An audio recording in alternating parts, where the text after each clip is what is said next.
Hello, everyone, and welcome to another edition of the Two World Podcast. I'm one of your hosts, Jacob, and I have with me today. I am Barney.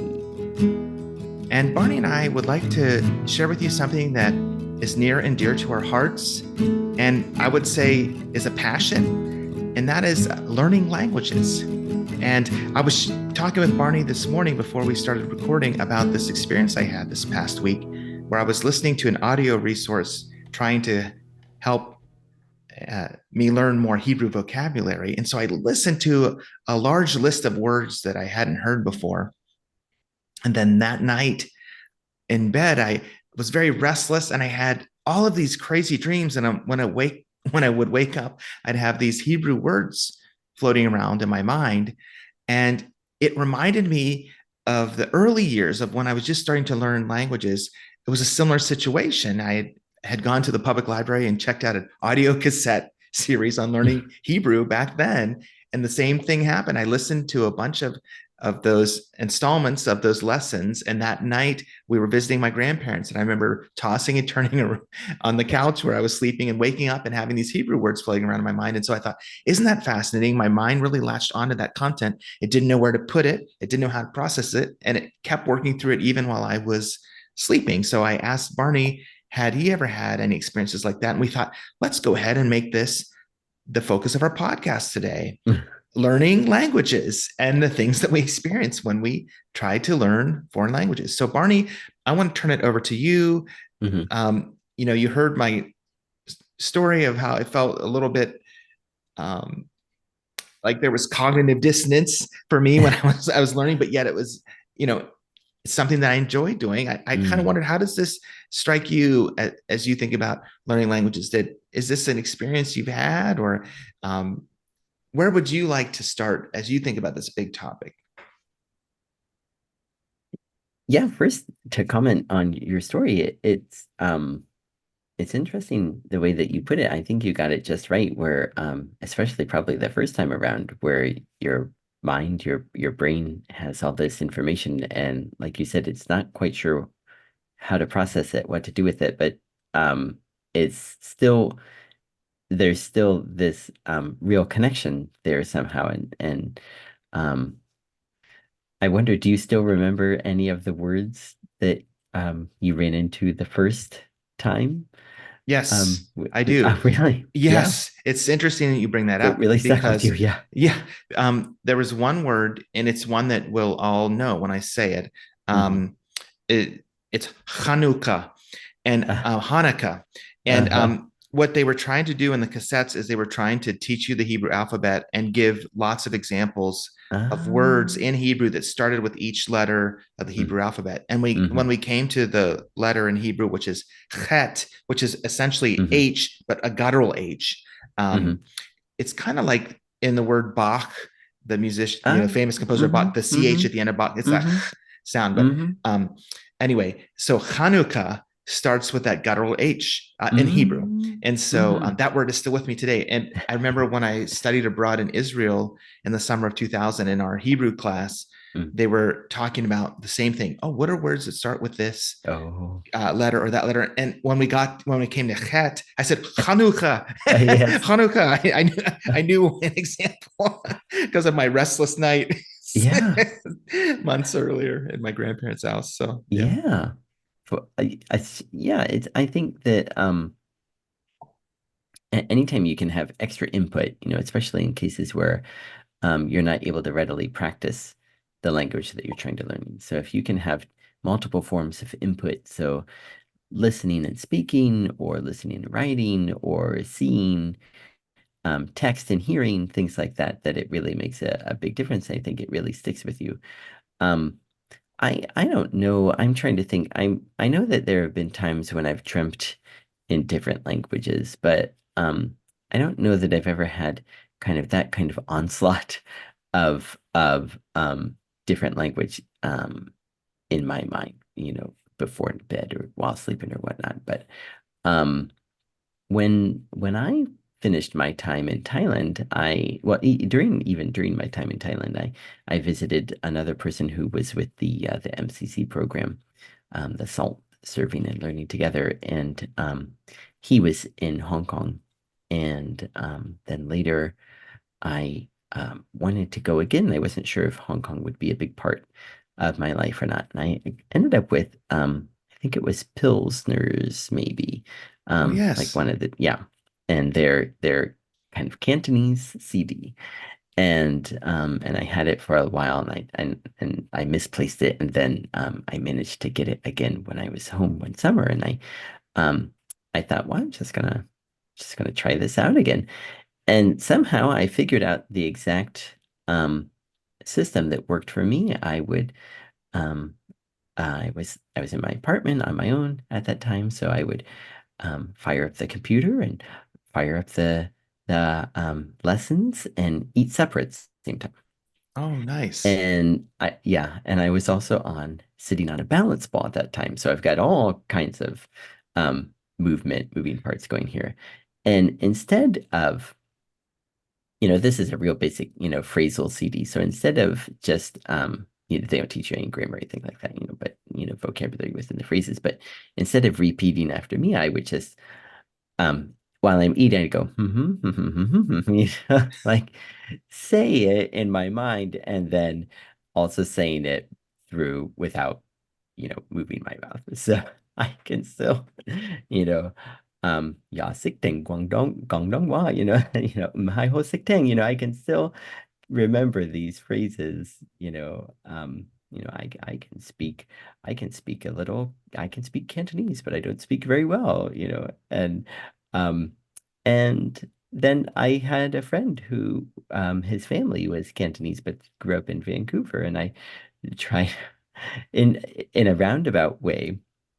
I ended up trying to out this phrase in front of him. We were on a company trip in Singapore, and one stop where we were, like, it was part of a tour, so we had to make kind of some scheduled stops that we didn't really necessarily want to go to. And I was a little bit bored at this jewelry shop where we were, and the staff were all, you know, I from Asia, Chinese ancestry, but who knows which area of China. So I said to the woman, I said, I said, "Nei xích tình Quảng Đông Hoa." I said, "Can you understand Cantonese?" And she didn't know what I was saying, but but my friend was like, "Whoa, your Cantonese is really good." It's like, yeah. Then another staff nearby heard me, and she came over, and then I was lost right away. But then she and my friend started chatting quite a bit in Cantonese. And yeah, it's interesting with learning languages, especially when you don't really have any way to use them readily day by day. Um, then what sticks with you? Um, how what are the best strategies? What are, the things that you should key in on, grammar or vocabulary, a little mix of everything. Um, and like in your case, in our cases, should we seek out audio? Should we seek out TV? And then there's always the risk of seeking out too much too soon. Um, like, I'll ask you if you have a similar story or a similar experience. So soon after I came to Japan, I was such a big fan of one of the animation shows. It was about a samurai who actually chose the road of peace after the Meiji Revolution, and he didn't want to be involved in his previous profession. And it the nice thing about this cartoon, I guess you can call it, is that it interweaves actual historical figures into the stories, and so that Oh, also nice. touched me. Was resonated with me because I'm such a fan of history, and so then I thought, well, I'm just gonna get myself some of these mangas, some of these comic books, and start reading, with a dictionary beside me, because they do have the Chinese characters, the kanji, and then above them, in hiragana, the simple script, it shows you how to read each one. So I thought, I can do this. I've seen the actual episodes, so it shouldn't be too hard to understand. Um, the mangas too, but the comic books as well. But yeah, it proved to be um quite a quite a trial for me. And I didn't get back to it. But probably at that time I thought to myself, I already know how this goes. I don't need to read to read it. But it was very, very hard because I did try to bite off much more than I could chew. I tried too much too soon. Have you run into something like that where you're overly excited about learning a language, or maybe overly confident of your ability, and then you realize that you've taken on way more than you can handle, and have to back off a little bit? Yes, definitely. When I was getting towards the end of high school and heading into college, I wanted to learn more about the biblical languages. And at that point, I didn't know what opportunities I'd have, but I did realize that my dad had quite an extensive library, and he even had a few introduction books to New Testament Greek, the Koine Greek, and he had one also for biblical Hebrew. And so I thought, oh, I'm going to dive into both of these. And Mhm. up to that point, my experience with learning foreign languages was in a classroom setting. And primarily, the skills that were taught were focused on conversation and maybe a little bit of reading, not a lot of reading. But these books, if you think about it, since your interaction with the biblical text is more about reading, it's important that you have skills of grammar, recognition of verbs and nouns and their rules and conventions. So it's a heavy grammar approach. Mhm. And I was just particularly, I started with the Hebrew one, and that one was okay, but it was still, you have to learn another alphabet. And it was really tricky to do on your own as a self study thing. And then when I jumped into the Greek side, this book by, I think it was Macon, was the author's name, just the grammatical rules and things, I was overwhelmed at the beginning, and so I kind of puttered out a little bit. I mean, I didn't give up, but I Mhm. like I thought, oh, this is as far as I'm going to get at this point with, Mhm. until I have some help, somebody to come Mhm. alongside of me, or a classroom or a community to learn with. So it wasn't for Greek, it wasn't really until seminary that I made much headway. I did in college delve into it a little bit more, but anyway, yes, we can definitely jump into things, and it can be overwhelming. And particularly if the resource is not catered to your learning style, or is maybe a technical resource. And if your style of learning language is more immersion, or what, whichever it may be. So it's kind of part of the challenge is finding the right resource. And then I think the other part is, if possible, to find somebody to interact with around it, Mhm. to either like a peer, or a group that is also learning it, or to be in a class, or to audit. If you've already graduated from college, maybe you can audit a course, or be a part of if with biblical languages, to be a part of like a reading group where you try to read the original text or something, or to create a community. If you can find somebody else and you could be the organizer of it, I think it helps to have another person. I know some people's learning styles are very individualistic, and they're fine on their own. So, are you more of an individualistic learner? And would you also, in a second question, would you find yourself more gravitating towards grammar and the structure of a language early on, before you like immerse yourself in the conversation? Or can you describe yourself as a language learner? Yeah, I remember reading about an anecdote about a person who lived in France, and he for some reason, he this was, probably in the 1800s, I think, and he said to himself, I'm gonna go to Germany one day, but before I go, I'm gonna learn all that I can. And he sat down and checked out all the books and understood all the grammar, and was feeling very confident about all of his learning. And then he went to Germany and didn't understand a thing, and then soon returned home. Um, that's kind of the way I am, I think, a little bit. I tend to study. I'm self-conscious, I think, when it comes to speaking, trying a new language, and so it's hard for me to find a group because I especially if it's really beginner, because I feel hesitant to kind of, put myself out there. So I do like to study on my own a bit, and then finding the right resources that kind of speak to me the most, I think. If it's audio or if it's, even through like kind of games. Um, but I think I find that kind of a formulate, since language can be, for what is formulaic, um, with the exception of English, which breaks so many rules, Um, so I tried to start with grammar so that I can at least imagine what I would want to say, and then, recognizing the nouns and the verbs, then I can understand how to plug and interchange things, and then I think of what do I want to say, and then try to find the right vocabulary that would match that. Um, and it was funny. I remember in my Thai class when I was in Thailand, then that was fine for me, because we were all obviously we're all beginners. Um, and I had a very, very, very good Thai and English dictionary that was helpful. And I picked it up pretty quickly.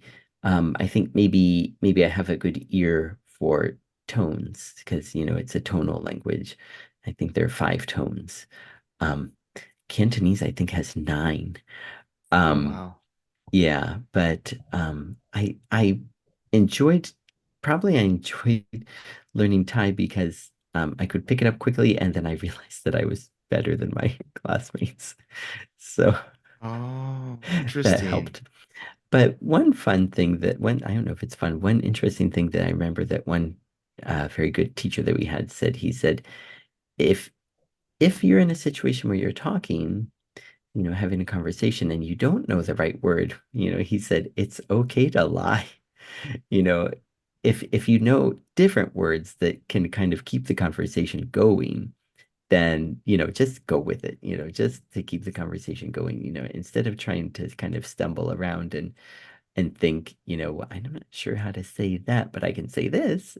And then, I don't remember that word, but I know this word. And then he just said, just throw it in there and then just keep talking and keeps the conversation going that way. When I was in, may I piggyback on that for just a moment? Yeah, please. When I was in undergrad, I was able to take an applied linguistics course, Mm, and they had a term for what you're describing there. When you a word you have, it's hard to express the idea you want to express with the mm, specific word mm, that you're looking for, but you find another way to get at explaining the mm. same concept. They call that circumlocution. It's like this circuitous route. Uh-huh. You're circumlocuting. You're taking this circuitous route around, and you're locuting. You're using words to do Hmm. that, to get to the same idea. And that's a Hmm. really important skill in learning any foreign language. Is you have enough basic vocabulary that you can still, with enough explaining, you can Hmm. get at the concept, even if you don't know the Hmm. exact word. Hmm. Yes. Hmm. Um, Hmm. can you share a little bit of Thai with us, just so our audience can hear what it sounds like? Oh boy. Um, I can say what I think it's Kun Churai Ka is what's your name? And Oh, then you would say it's a Thai is interesting because depending if you're um uh boy, I don't know if it's well, yeah, I guess it would be depending on how you identify which gender you identify with. You have a different um language, different words you would use. So for um males, you would say home for me or I. But for females, it would be dishan for mm. I. So, and then also the ending is different. So I would say, right, when I said you have to end, there's a word, and kind of same in Japanese, there's kind of a marker word for question.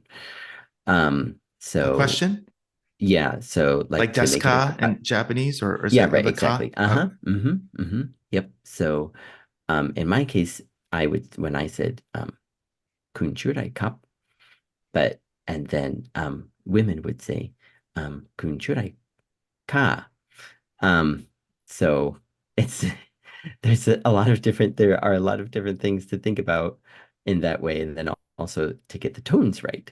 Um, and and then of course there's different regional things and whatnot. But the funny thing is that when I first arrived in Thailand, I was out and about and with the host family and in the city, trying to communicate with people, I realized, hey, wow, I really learned a lot of Spanish when I was in high school and college because my mind was like, I need to speak a different language, but I just can't quite get this one. How about if I try to start thinking in Spanish instead? And I thought, oh man, my teachers would be so proud of me. Why didn't I do better on the tests? Um, but and then when I went to Japan, then that kind of erased, the Thai and the Spanish and the Cantonese are in there somewhere, but I can't quite find them as readily. And then now when I try to think about speaking Spanish, I start adding "cop" or "des ca" at the end of phrases. So, Well, it's interesting how learning one foreign language in a way prepares you to learn another one because you have to think about your own grammar of your mother tongue in a mm, way that's more analytical in compared to like another language. And so then when you go to do that with yet a third language or fourth language, you're kind of prepped. But I remember when I was visiting you several years ago, you had mentioned that the vowel system in Japanese is very similar to the vowel system in mm, Spanish. I yeah, think that's what you same. said at the Hmm. time. Hmm. So that's kind of fascinating that you had learned a language that had this certain vowel system, and then years later you learned another one that parallels it. Kind of fun. Um, well, I know you had taken Hebrew in undergrad, right? Was Hmm. it one or two semesters? I'm trying to remember. Um, Yeah, I think it was two two semesters. semesters. So I Yeah. was going to say a few things in Hebrew and see if any words jump out to you. Just just for fun. Okay, sure. I think you're going to catch in this first thing that I'm going to say. There's one word that I'm almost positive you're going to catch. Okay, I You hope ready? so. Crossing my fingers. Okay, here we go. Bereshit bara Elohim et hashamayim ve'et haaretz. That's the Mhm. opening of Genesis 1:1. Did you hear any word in there that sounded familiar? Yeah, Elohim, of Elohim. course, and Yes. then at the end, the Aha Aretz. I Aretz. Yes. remember that from Yes. my class. Yeah. That's so Mm. cool. So it Mm-hmm. sticks with you even after all these years. Mm. And Mm-hmm. um, I have had the pleasure of reading that passage of scripture with some students at the College of Worcester this year. A couple Mm. students, I was visiting their group, Worcester Christian Fellowship, and I happened to mention to the group how I really like biblical languages Mm-hmm. and how one of the professors at the college also likes biblical languages. And we had been getting Oh. together Oh to yeah, yeah, read yeah, yeah. scripture together. And then the Mm. students independently of that came up and they said, we'd like to learn Hebrew. Oh So yeah. I've been working with them. Like we have gone through the Hebrew alphabet and we started reading in Genesis, the opening of Genesis. But Mm. that opening is so good. And I love to start there um, when thinking about learning the language because it's kind of neat. If you're learning a language for the sake of reading it, it's kind of nice very quickly to practice with actual examples from Oh yeah. the text that you're going to be reading. And so Mm-hmm. that's such a Mm-hmm. classic one. Um, Yeah. and a little side note, the professor that I had mentioned, his name is Cody Leary. He's in the physics Mm-hmm. department at the College of Worcester. Mm. And it's been so interesting to meet with him because he has a lot more extensive background in Greek. And I had already Oh, kind of mentioned to you before how I struggled more with Greek initially. I took it in seminary and really right. liked it, but I have a lot more to learn. Um, and he has been a huge help to me there. And I have a little bit more of a background in Hebrew. So what we do Mm-hmm. is we get together and we've been reading a passage in Hebrew from the Old Testament. And Mm-hmm. then, like, right after we read a verse in Hebrew, we'll read the Greek translation of the Old Testament, the Oh, right. Septuagint. And so Mm-hmm. I'll help him work through the Hebrew portion, and then he helps me work through the Greek portion. It's been really neat. And he is a very analytical thinker. Like, I feel he will take grammatical principles and internalize them and break down words into bite-sized portions and run them through this kind of filter of how they Hmm. function grammatically. And Hmm. that's how he works through text. So it's almost like Hmm.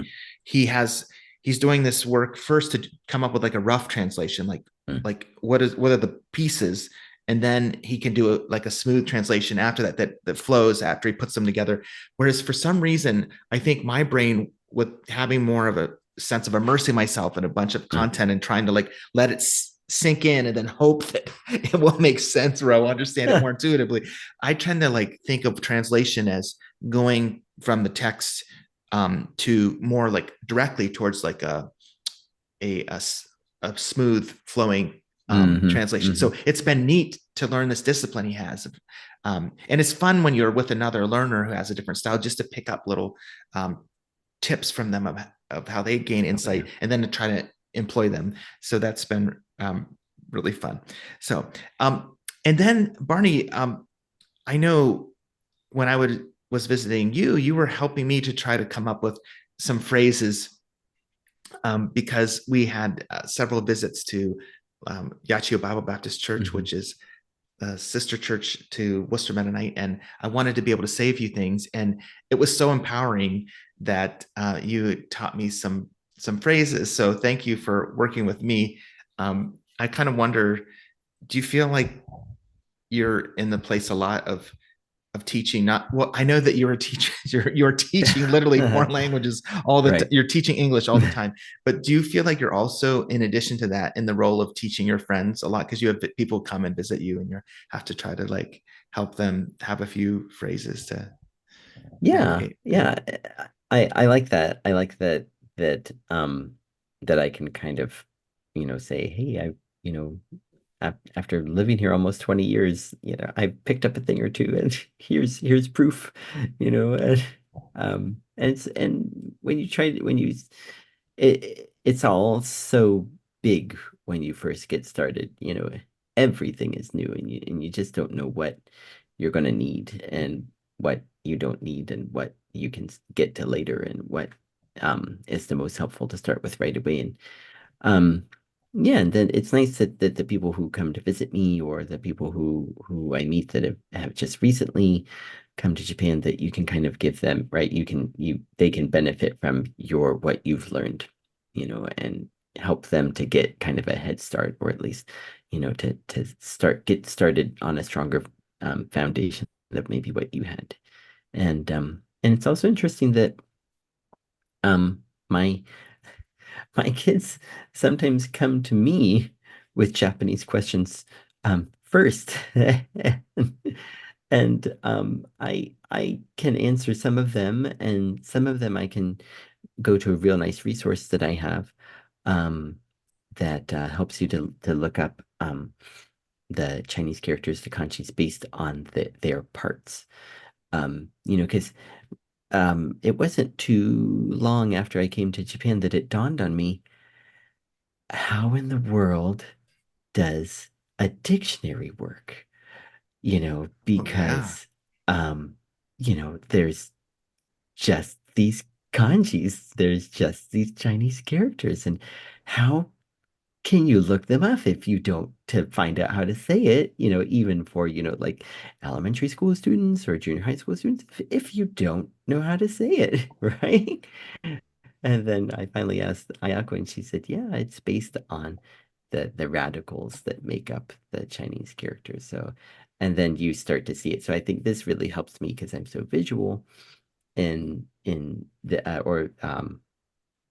I guess you're not supposed to say that these days they say you're not supposed to say you're a visual learner, audio learner, or anything like that. It's been expanded beyond that. So, um, I tend to do well with visual cues, and then it makes sense. So, like, I think, what was I? I was studying one set of flashcards that had the uh, forget which the two kanji were. One of the kanjis was for like to see, and then the other one, I can't remember what it was.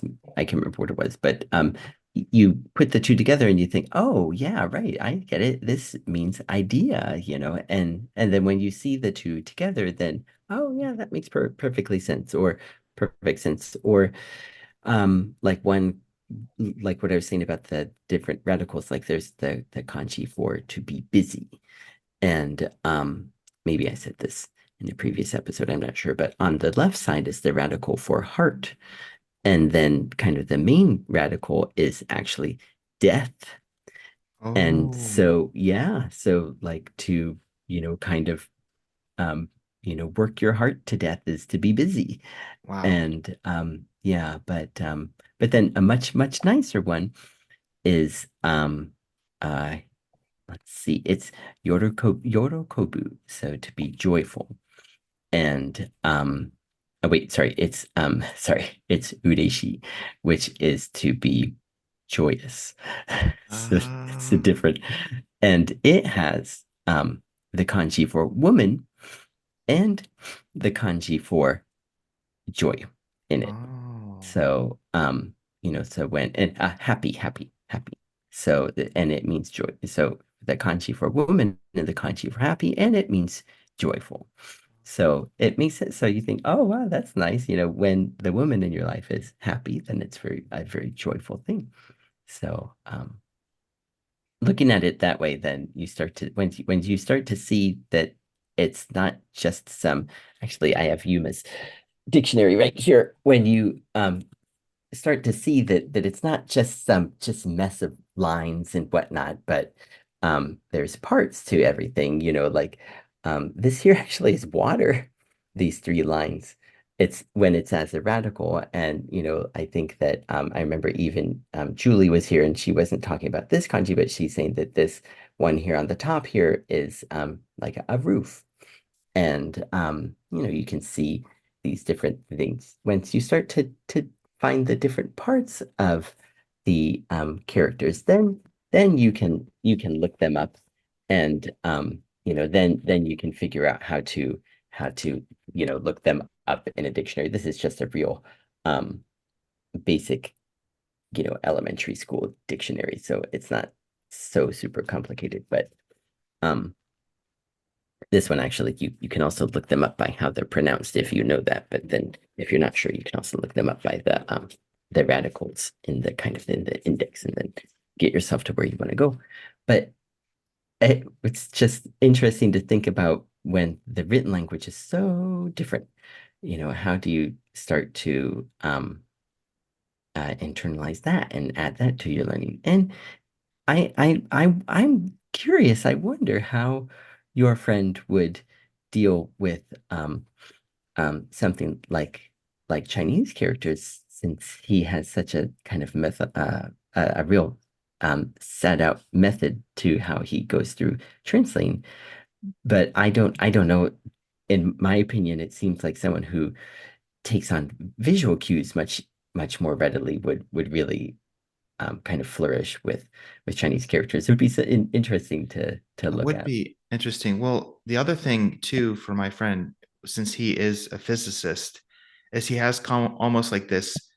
Um, Sometimes when he talks through different word usages, I can almost sense there's like a physics-based understanding of language, like Mm-hmm, how this mm-hmm, flows into that and how it mm-hmm, connects with this motion. And so if you build logically with very visual cues, like and sense of motion, that could translate nicely into a pictographic language. mm-hmm. Or is that what you would call? Would you call Yeah, they're pictographs. Yeah, I think so. pictographs? Yeah. Mm-hmm, So yeah, that would be fascinating. mm-hmm, Apparently, Hebrew in its early alphabet, in its early forms, were inspired by the Phoenician alphabet, as were many other mm-hmm, alphabets of neighboring languages of that time, and they were pictographic as well. mm-hmm. So, like the first character in the Hebrew alphabet, Aleph, was actually modeled after an ox's head, and you see the two horns popping up. Or the Uh-huh. character Ain, which is another guttural um, form of a vowel, comes from the eye, an actual eye. Oh. So it's kind of fascinating to think how. many languages have been inspired by Mm. pictures at their core. Hmm. Like I guess we could even think of like Egyptian hieroglyphics, like Oh, right. certain pictures or images there. But yet certain languages really build on that system, and it becomes quite extensive. Like I think in Phoenician and Hebrew and in many others, they had a set alphabet, and there were only that many pictures, and then they combined for the words. Uh, But and that it stopped there. But in Chinese and right. now other languages influenced by the pictographic system, like Japanese and others, like you have thousands of different Mm. uh, pictographs or Hmm. picture symbols. So yeah, that's fascinating. I was kind of thinking a little bit as you were talking there, just about um, like for as children, we take for granted the system that we're in. And like you said before, um, English is a very challenging language because it has a lot of exceptions, and um, it can be tricky to know when to pronounce Yeah. a particular letter this way or that way. But we take for granted, like having grown up in that system, oh, it's right there and we know what to do. And I just think, wow, when we look for somebody who's an English speaker, they might look at learning all of those thousands of kanji as being Oh, so right. overwhelming, and it is in a lot of ways. But if had you grown up in that system, of education, that would be second nature because it's just integrated in with your normal rhythm of life. And so Mm. I kind of wondered, since you are between worlds in a sense, because you were seeing your kids not only learn Japanese in school, but they're learning English at home with you. Um, Mm. how is it for them in this in between space where they're like kind of being raised in a bilingual way, where you have two systems simultaneously? Like, is there anything? I think we might have talked about this some before, but I don't know if you have any thoughts about seeing that it's such a gift. I mean, it's such a rare, unique opportunity for a child to grow up natively exposed to two languages. I didn't Hmm. know if you had any Hmm. thoughts about that. Yeah. I it's interesting. Maybe I'll just first speak a little bit about Japanese, how I was even saying to Ayako the other day how it's so interesting how both kids kind of instinctively um they had a lot of instances, and Silas still does for sure, where they don't know the Japanese word, and so they're talking with their grandparents and they know the English word, but they don't say it with the English pronunciation, but they say it with the Japanese. Like if this word were to be spoken in Japanese, they use the Japanese. Basically, in their mind, they're writing it out in Japanese, how they would say it. So, um, Wow, that's I fascinating. yeah, so I think like I can just think you'll appreciate this. I'm not sure how many people in the audience will, but um I think a recent case where my kids were playing a Legend of Zelda game called Skyward Sword, and Silas was trying to tell his grandma about it, my wife's mom about it, and he's like, instead of saying, blah blah blah, blah Skyward Sword, he said blah blah blah Skyward Sword, and so Oh, he interesting. didn't know what it should be in Japanese, but he just knew that he shouldn't say it in English to his grandma, but if he can pronounce it in a Japanese way, maybe she'll know what he means. She still didn't know what he meant, but he thought that it made more sense than this, and that like it kind of made it Japanese, that she should know what it is if he says it in a Japanese way. And That's yeah, fascinating. both kids have done that. So, It reminds me a little bit of how like a language will have a way of speaking about foreign words. Like English will do this sometimes where it will anglicize them. Like I'll give you an mm, example. Like in French, the little crescent shape mhm, roll is called a croissant, but in mhm. English we're like that's a croissant. Yeah, Like so yeah, like if you're speaking to an English speaker and you know uh, the French word for it, do you say, "Would you like a croissant?" I know, or do you say, "Would you like a croissant?" I Like know, how do I you know. so like in a sense they're right. I mean, Right. if Skyward Sword, or how do you say Yeah, um Skyward Sword. Yeah. Skyward Sword? Uh-huh. If that might have had a greater chance of Hmm. being understood in a Yeah. Japanese context, like Yeah. than saying Skyward Sword. Yeah. But at the same Right. time, that might not have been how you referred to it with them. It's fascinating. Right. Does the game itself in the splash screen or in the opening Hmm.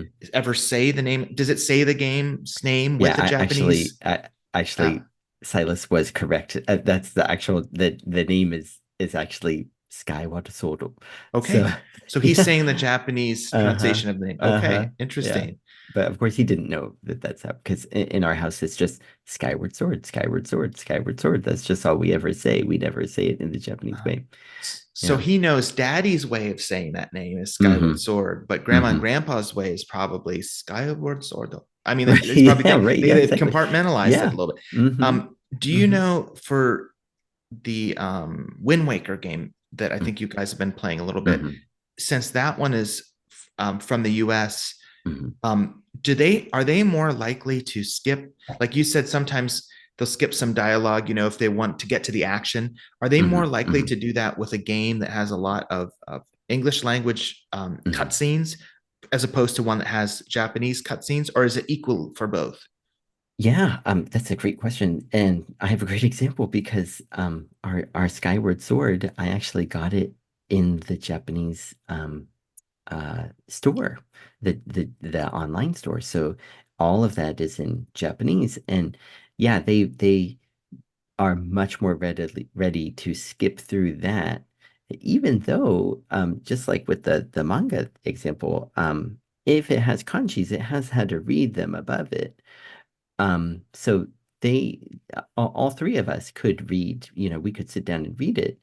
And sometimes they ask me, "Hey, what does this say?" Even though it's, that one. And then I look at it and I read it and kind of summarize it for them. But with Wind Waker, which I think you and I will probably talk about more after the episode, um, we are they skip a bit, but it's much, much, much, much, much more often than actually Yuma, and I've never sat down and taught him how to read. He'll start reading Wow. it, yeah, or they'll ask me, hey, what does this say? Probably for the sake of just getting on with it so I can read it to them faster. Oh, that's interesting. Oh, Hmm. that's so fascinating. Yeah. Wow. That is, I love that that's the case. But it surprises me because I guess I would have thought, oh, the more familiar language, maybe it would seem Mm. more accessible and you'd be more likely to want to watch the cutscenes because you could more easily absorb them. But no, like the one with the English text is quite accessible too, and they want to know that they want to ask you about what it's saying and they want to engage with it more, maybe because it's, I don't know, a little bit more unique or it draws them in more, or I Hmm. don't know. That's Yeah. fascinating. Yeah. Yeah. Uh, Yeah. I thought it would be opposite too. I didn't think that they would. I thought, oh, they won't want to call me over at all for the Skyward Sword one, but when they do, then they would call me over. But then, yeah, then with because I thought it's much more accessible for them, and with since it's written with the hiragana, it's such a cinch to sound everything out because there's no th, there's no um, it's always read the same way. So it's a piece of cake to read it. So it's not a case where they don't know how to read it. Or what this word says, because they all know their hiragana alphabet, so they can just put it together and read it. But um, they're much more likely to spend more time reading and getting the story from Wind Waker. And both stories are quite compelling. I really enjoyed the Skyward Sword story as well, and we really enjoyed it. But I think that they actually got more maybe of it when we watched other people's walkthroughs and they were doing the English version of oh, the walkthrough that's on places where we got stuck. So that's interesting. yeah, it's really interesting. And yeah, so in this way of them growing up in a house, in an environment and then their house with second language sometimes. And I since I wasn't sure how much, English they would get, I kind of intentionally, consciously didn't go around correcting them. So if they said, eated or something like that, I didn't say it's eight. You've got to say eight. I just took the approach that, I'll say it back to them with the right way, but I won't, and then I'll see, it's just kind of my own little research, I'll see if they pick it up. And the other day, I forget what it was, Yuma said something, pronounced he used the wrong past tense of a word. And then he said to me, and then I used the right one, later on. And then he said, "Why are you saying that wrong?" I was like, "Oh, actually, English is a little bit weird sometimes. I'm actually saying it the right way, you know." Oh yeah. And then yeah, because it's like you said, Irregular verbs or it's irregular, those yes. things that jump in there that we don't know what to do with them, or why they're that way. That there is a reason why they're that way, but we don't learn the why it's that way. We just learn this is the way it is. And yeah, I remember, I think everyone in America has this, or wherever you're from in your native language has this experience of older people telling you, when you think you've got it and you say it one way, older people tell you it's not that way, it's this way. you know, um, which I think makes it much more memorable. You pick up and get it fixed quicker. But I'm just curious to see what happens if we don't do it that way, and just kind of hopefully let our examples um uh influence the kids, and maybe they'll get it right that way. And yeah, I don't mind that they're still 7 and 4. I don't mind that they're not saying everything perfectly, but I still see in them learning what they do that it won't be too long before I think they get it right just on their own. Yeah. Yeah, that's so fascinating. Well, something you said there I think is really important, and I'll just put this out there that I think in learning a foreign language, sometimes people are afraid to make mistakes or to get things wrong, and that really inhibits their capacity uh, to engage and to put themselves out there and to actually try to use the language. So, if, for example, you're afraid of being corrected so much that you are reticent to practice speaking, then that's an extra hurdle in actually becoming comfortable in conversation in that language. And so the fact that you didn't come down on them when there's a mispronunciation or a mistake here or there continues to boost their confidence, probably like, oh yeah, my dad understands. And it doesn't create an environment where there's high anxiety about like, oh, dad's gonna correct my grammar all the time. And it's kind of like they're just incentivized to keep using it and keep trying, and that you just trust that in time they'll learn. And I like that. I've also heard, and I don't know if you've read about this too, but um, from that applied linguistics course I'd mentioned earlier, that there are different stages in language acquisition for children. And I mean, this is one theory, and that Hmm. actually the past tense, it's natural for kids to apply in English, like the ed past tense to Hmm. everything, until, just in their at a certain age, that's natural. And then at another age, this is one theory, it becomes Right. more possible for a higher order, nuanced way of applying it to certain things, and then seeing other cases where there's irregular verbs or so anyway, uh, have you noticed, since you've worked with a whole age range of Hmm. learners from very young to all the way into like college, and was that graduate school as well, right? Mm. At Hmm. IUHW, is wait how do you Yeah, that's is right. that is Yeah, that yeah, yeah. you got it. Yeah, that's right. Yeah. So would you buy into a theory, some form of like childhood development theory as related to language learning?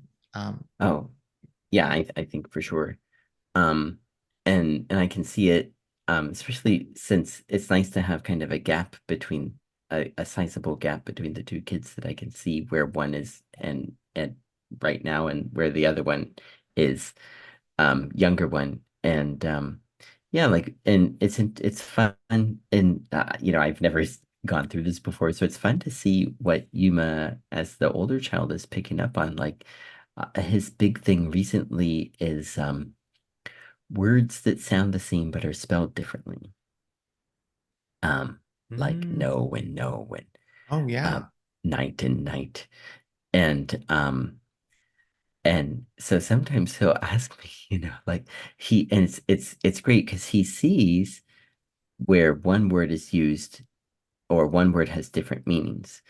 And I can't think of one off the top of my head, but more often than not, he'll say, what's the difference between you know, this isn't a specific example, but this just came to my mind. What's the difference between light, as in like a light that lights up the room, and light, as in something that's not heavy? And I say, oh, good news. They're both spelled the same way. And he's like, oh, wow, that's great. He's really relieved that he doesn't have to learn something extra. Oh yeah. And Oh, for then sure. and then the other day he's like, why is it that you spelled no K with a K? And then I was like, oh yeah, it's two different spellings. And he's like, oh man.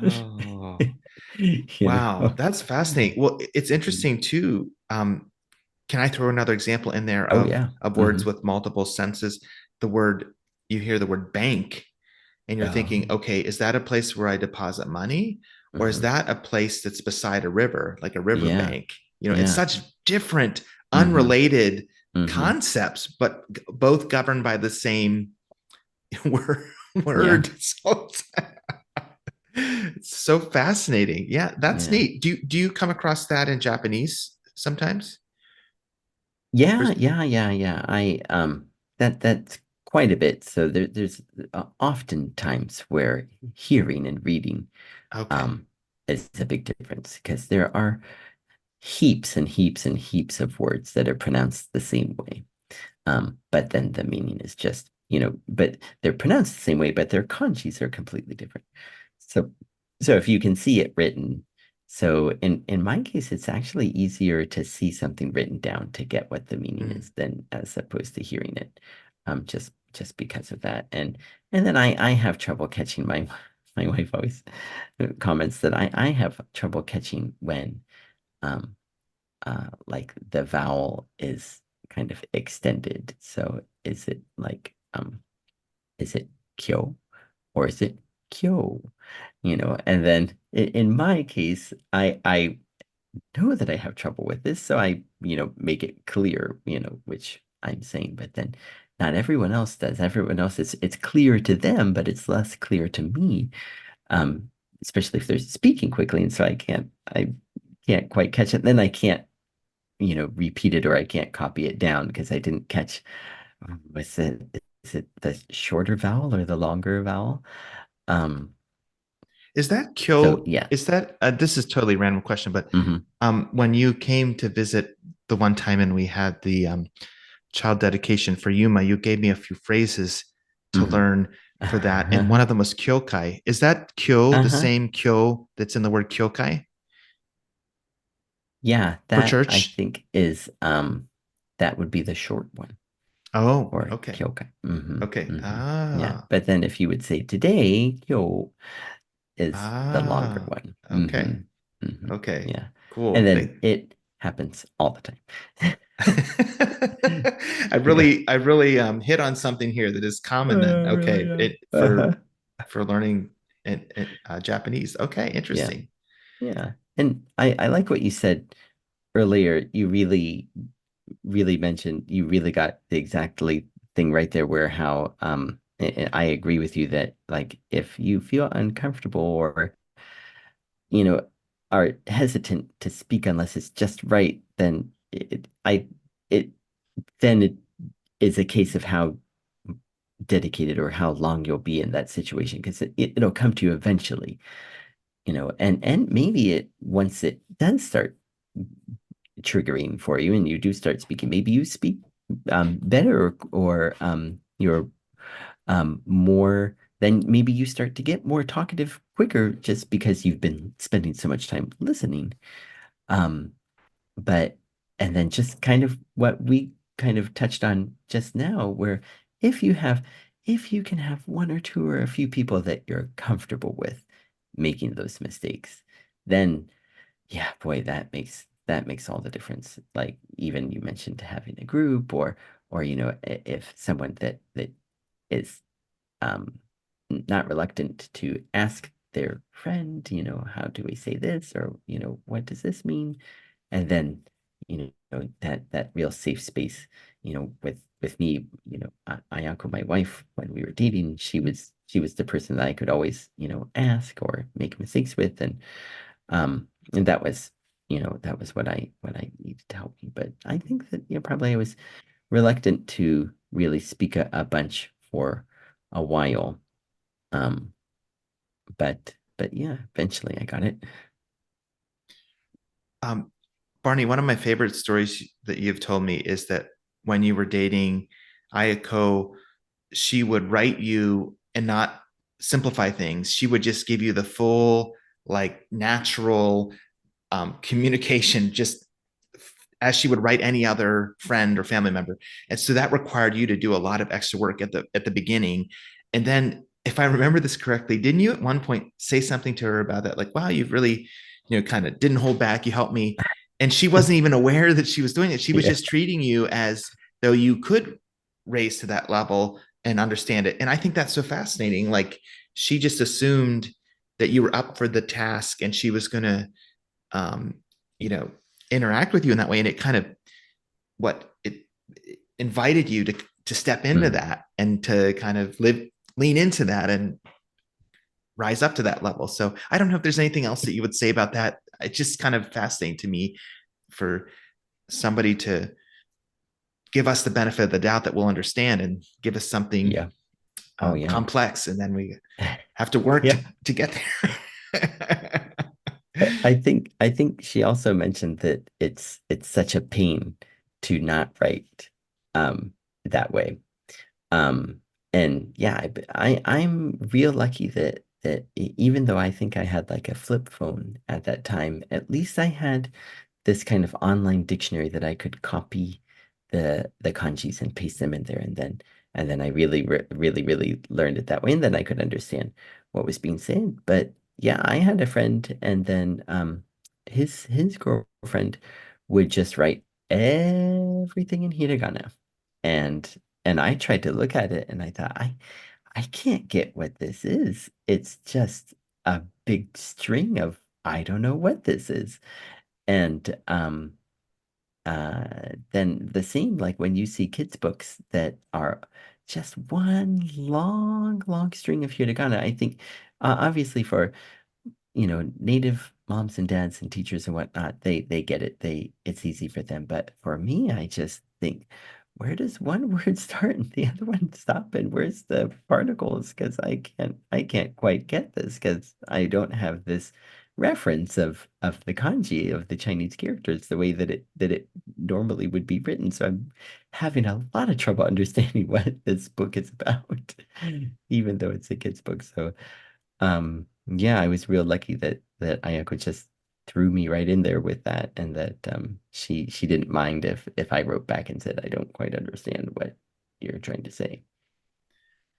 Yeah, that's so interesting. I was just as you were talking there initially, thinking how grateful I am for the people who in my life who have been there to help me learn. And I could go to my teachers and professors, and I Mm. had amazing teachers and professors with languages. And some of my greatest moments in high school, college, graduate school were from language courses. And Mm. can I just mention a few? Is that all Oh right? yeah. Oh yeah. Yeah, I had a wonderful French teacher in high school, Pamela Hartman, and a really amazing French teacher in college, David Wilkin, who still lives in the Worcester area. And I run into him every once in a while when we're out walking. Really amazing German professors in college, Richard Figge and Susan Figge. I had Dick in class. I didn't have Susan, but she was very nice. And I still run into them. They live in Worcester. I had an amazing Hebrew professor, um, and several of them, but the one that stands out to me is Dan Hawk. For my, we did a tutorial and we read through the book of Jonah, and that was just Oh. amazing. And then um, some of his colleagues like David Baker and Paul Overland, and then one of my Hebrew professors also ended up teaching the Greek New Testament course Mm, at seminary, and so I had a really great um, experience with him with Greek, Paul Overland. And then in this season, like I mentioned, having the opportunity to meet with these students, Avion and Naledi at the College of Worcester, and meeting with Cody Leary, it's been so fun. I've really enjoyed it. It's kind of revitalized my interest and passion. And it's funny if you have somebody, it's I think it could be anything, any hobby mhm, mhm. or activity that you could get excited about. The energy that can be generated by just having somebody to bounce your ideas off of and react with is great. And so yesterday, Cody and I met because it's spring break at the College of Worcester right now. And so we met in a Mhm. local coffee shop and we had a larger block of time than we typically do. Normally it's about an hour, but we spent 2 hours and I Mm. totally geeked out and I had Mhm. printed out, we were going to read our passage, but I'm a real nerd when it comes to, I really love taking deep dives into these Mm. resources that are available. Like we would tend to think of them as dictionaries, but the technical term for like Hebrew and Greek is lexicon. It means the same Oh yeah. thing basically, but Mhm. so there are these all these different types of lexicons, and I did a survey with Cody of this one word as it appears in all the major lexicons, and I had him printed out and I had him highlight. I'm like, isn't that cool how this one has this strength and that one has that strength and what it says, and then there's this whole other layer called theological lexicons, which takes the Mm. lexical data and it tells a story with it or paints a picture of how what it Mm. means theologically. And so I was showing him, I had printed out some of those and it was so fun. And I looked forward to it. And when I had the chance to share with him, it was great. So language learning it's not only about the destination of having high proficiency in a foreign language. It's about the journey and Mhm. enjoying it with the people who are on it as well. And so many memories, like I was alluding to before, that I carry with me of amazing music and culture and food and time spent with other people was integrated in with this journey. And it has been a blessing. And that's probably why um, I like it so much is because of the people along the way that I met. Mhm. And so I guess I kind of wanted to stop and ask, have you had some similar experiences like that too? And is there anybody you'd like to name? I know you've mentioned Ayako already. Are Mhm. there any other formative, teachers or professors or mentors or people who have impacted your language journey of learning foreign languages that you'd like to mention? Yeah, I mean, I can think of just my language teachers, but I don't really know. I wonder if this is probably when you were speaking, I thought I it reminded me of the personalities episode that we did, and I thought I wonder if this is a big difference between the extrovert and introvert type. Mm, Um, where yeah, I don't I mean, of course, y- every teacher that I had, helped me in a way, but I still kind of feel like maybe it was the work that I put into it mm, that got me to where I was going, or the work that I they didn't put enough of into it that didn't to get me where I wanted to go. But I think I would like to mention Paul Keim from used to be the dean at Goshen College, and then he I'm not sure why he wanted to. He was famous for I think he could speak 14 different languages. wow. And he just decided to put together the Hebrew course that he did because it wasn't something that they regularly offered. And I was so glad, I was so thankful that I had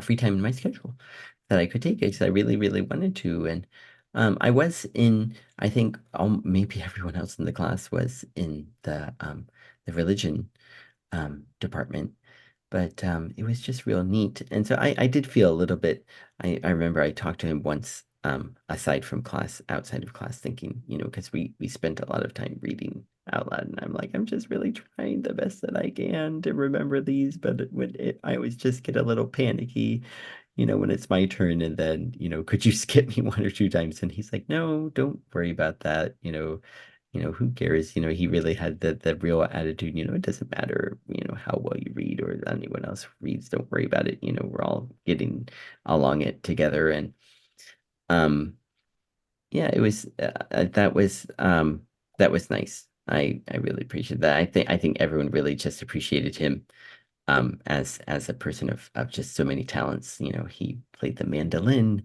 he spoke so many different languages. It was just a real, and then, but he was always the dean, so he never taught anything. And then to have this chance to have him as your teacher that one time, I think that, and then I also had him as a teacher, that was in the very, very early 2000s. So I also had him as a teacher for a course on Islam that he Interesting. quickly put together in a really relevant and meaningful way. And I was glad to have that too. But yeah, I think Wow. of all the different teachers, even though I've never ever really did anything with Hebrew, I think that was the one thing that probably stuck out the most with me. Barney, that's so interesting to me. And thank you for sharing that. I think that you have put your finger on something very fascinating, and it's so true. Our personality types really drastically shape our experience of whatever it may be. Um, like language learning, if you are more introverted, then it might feel a little bit more like a solitary journey, or at least the most fruitful time where you're making Mm, a lot of headways when you're doing that, behind the scenes work. But then, like if you're more extroverted, your more fruitful experiences might be when you're having those experiences of mhm. interaction. I mean, it's so fascinating. My brother-in-law, we both really like gaming and video gaming, as do you and I, of course. Right.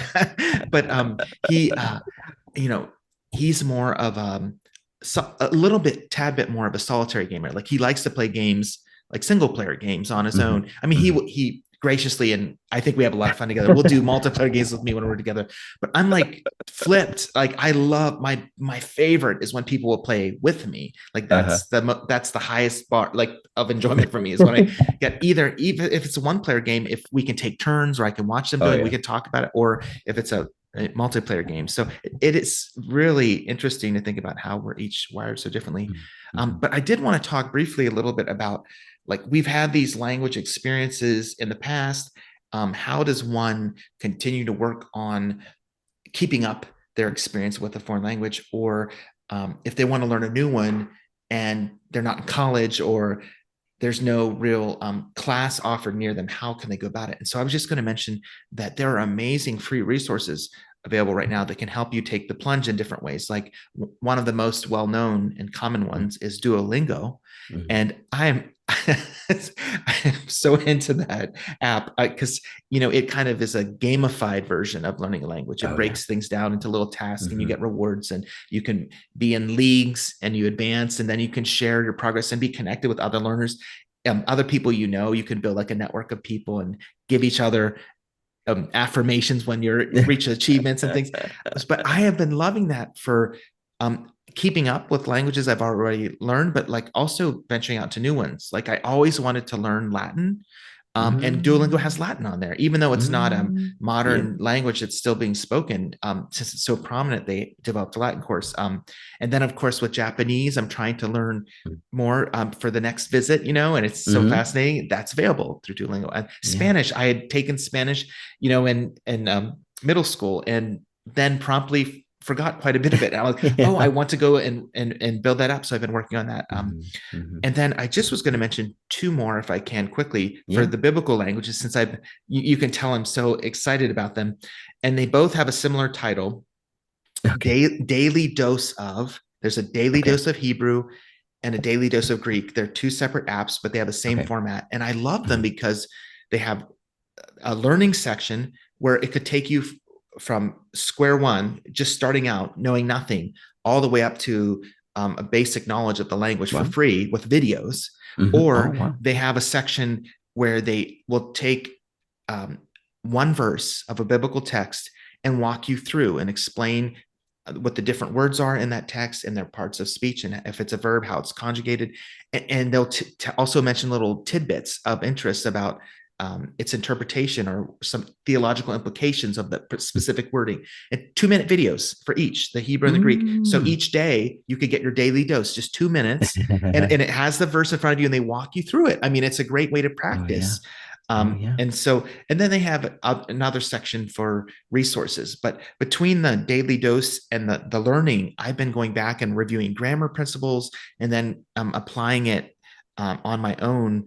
And so just throwing that out there for your Hebrew, if you ever would like to just brush it off a little bit, Uh-huh. jump back in a little bit, that Daily Dose app is really great. Mm. So just throwing that out there. Do you have Yeah. any electronic resources or things that you might want to mention that are helpful for Yeah, learning like language? when you were saying about how do you get into things, or how do you, what's the way when you don't have the access to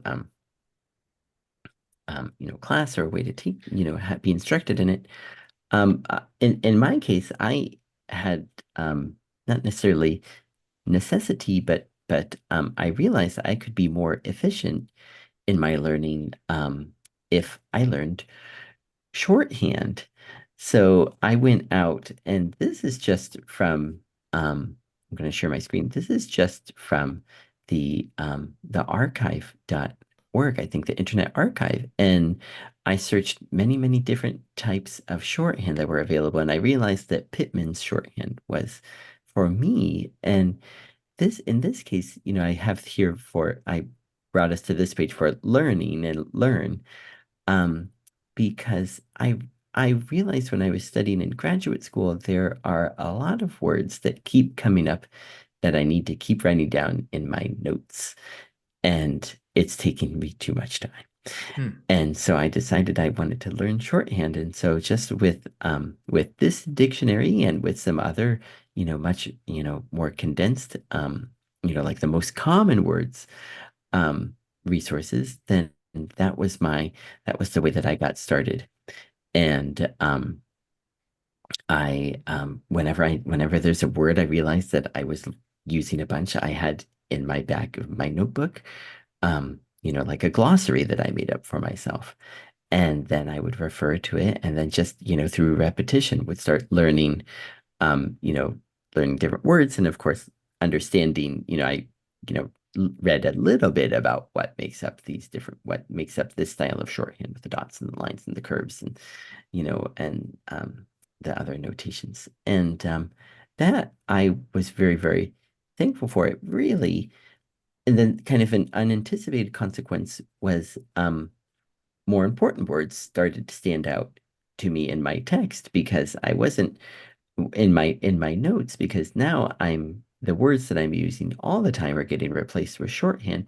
And then so the real elements, the new words, the new concepts are really, standing out quite prominently for me when I would go review through my notes. And it made writing papers so much easier because I could really focus on the key points that I was picking up, and reviewing my notes just that much faster. And so, and then I actually took this with me to when I was teaching the medical students, and I said, here's this resource. It was so helpful for me. And here's kanji, which you're so familiar with in your life, and it's the exact same thing, on a few strokes and lines that mean a word.